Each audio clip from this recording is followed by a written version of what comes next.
Let's talk about dominant lights. By now you've probably seen these in the actor class's browser, but you're wondering, what are they?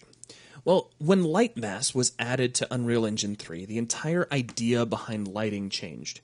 You went from a concept of wanting to fill your level with all kinds of lights to help simulate the behavior of light, so you'd have lights whose only purpose was to make it look like light was bouncing around, to suddenly wanting to use as few lights as possible and letting light mass handle calculations like bounced light. The problem with this is that it became more and more difficult to deal with lighting on things like characters and dynamic objects because you had fewer lights to work with them, and you don't want to have to create dynamic lights for everything. Now let me give you a quick example.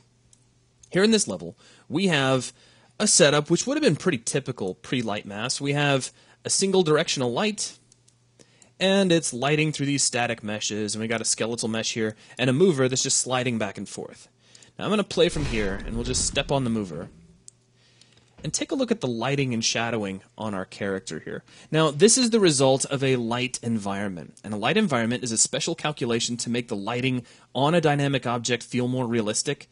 Underneath the hood, it's a spherical harmonic light and a single directional light that combine together to simulate the effect of all of the static lighting in your scene.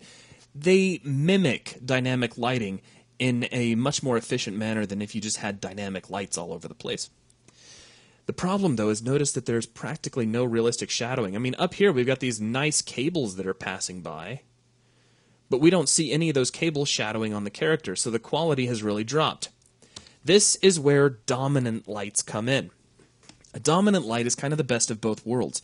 It allows you to have detailed static shadows as well as dynamic shadows on animated objects such as characters and movers.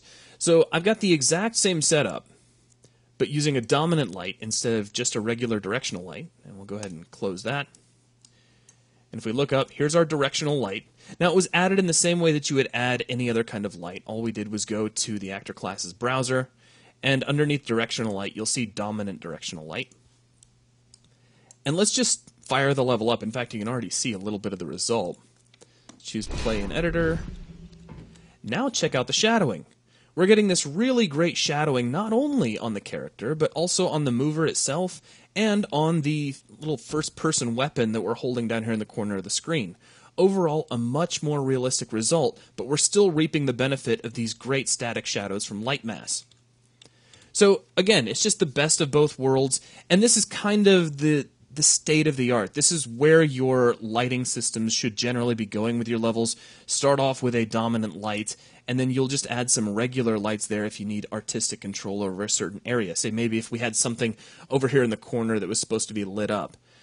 A couple of words of warning: you should only have one dominant light affecting any given surface in your level. Do not use multiple dominant lights. You will get a warning if you do this. Generally on a PC, I've found that it will still render, though you'll get the warnings. If you were to ever create games for a console, though, it will be a problem. So for now, just as a general rule, only have a single dominant light affecting your surfaces. That doesn't mean you have to only have one in your level. If you can block out surfaces from one dominant light, you could potentially add another one. Just make sure that no two dominant lights are ever affecting the same surface. So that is going to wrap things up for this video. Thanks a lot. We'll be right back.